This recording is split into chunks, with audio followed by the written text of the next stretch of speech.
The Death of the Ball Turret Gunner by Randall Jarrell.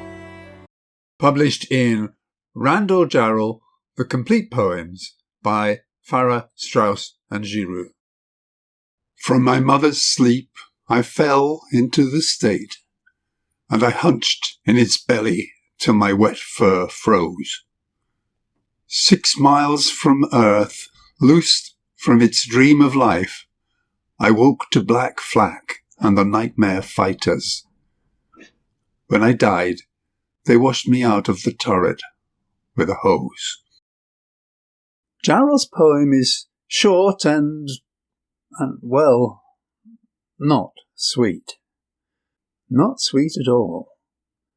It's just 5 lines of poetry, but it makes a strong impact. Being British, when I read American poetry, I often feel I need information beyond the text. Randall Jarrell. Who was this person? What prompted him to write such a poem? I resisted the impulse to start Googling up stuff about him, and resolved to limit myself to just looking at those 5 lines of verse and seeing what I could make of them. I didn't know what a ball turret was, but the 3rd line of the poem tells me that the narrator is 6 miles from Earth. So I guessed he must be in an aeroplane. And if I hadn't already got it from the word gunner in the title, the 4th line, which speaks of black flak and nightmare fighters, makes it clear that we're talking about a warplane engaged in aerial combat. But the 1st line of the poem, the first 2 lines really, presented quite a challenge. Overall, I could feel the shock of what the poet was saying, but I found it hard to articulate what those 2 opening lines were telling me. And yes, I did. I succumbed to the temptation of checking out a few explanations by other people. But frankly, that didn't really help very much. I felt they were mostly just imposing their perceptions onto the text, rather than drawing out what the text itself says. So I turned back to the poem and tried to see what I could make of it on my own. From my mother's sleep I fell into the state, and I hunched in its belly till my wet fur froze. It dawned on me that those words, till my wet fur froze, conflate 2 images. They conflate the image of the gunner curled up in the ball turret, on the one hand, with him being in the belly of the state, on the other. And that point gets hammered home by the repeated sounds in those 2 words, ball and belly. Thinking about that, things started to make more sense to me. The gunner is a tool of the government.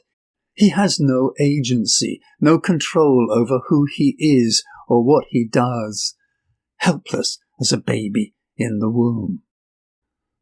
The last line of the poem, where the gunner dies and is washed out of the turret with a hose, washed from the belly of the state like a dead fetus, brings it all into horrifying focus. He's sitting in that bell turret, bereft of all the things that make a life, of no other value than his utility, the starkness of serving the state's purpose, and then, when he can no longer serve, when he's dead, he's discarded like waste matter, utterly without humanity or dignity.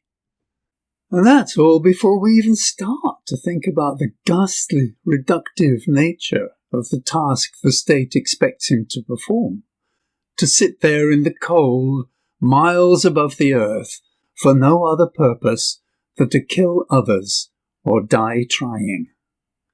To kill other humans who, like him, are sitting up there in the cold for no other purpose than to kill or be killed.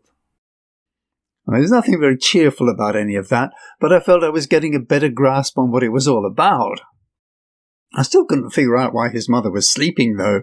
That seems, to me, more suggestive than anything. A hint rather than a statement. Almost as if the poet is saying, make of that what you will. And that makes me reluctant to try to impose any kind of meaning onto it. She was sleeping, and that's that. And while she slept, the gunner fell into the belly of the state. She and the dream of life are the positive elements, but they're marked only by their absence. Okay, so now I've got some kind of handle on it. How do I feel about it? Sad, obviously.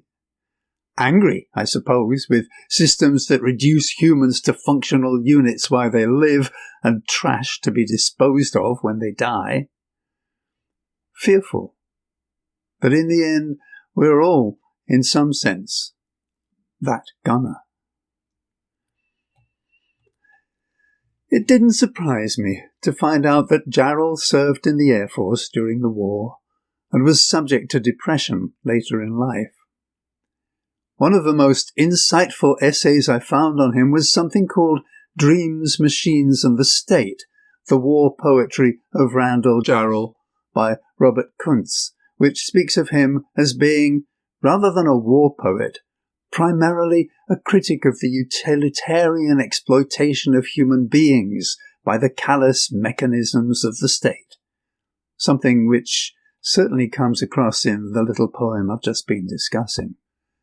Given the times he lived through, World War I, the Great Depression, the rise of fascism, World War II, the Cold War, McCarthyism on the one hand and communist totalitarianism on the other, it's perhaps only to be expected that Jarrell couldn't find much to be cheerful about. And clearly, this little poem has struck a chord.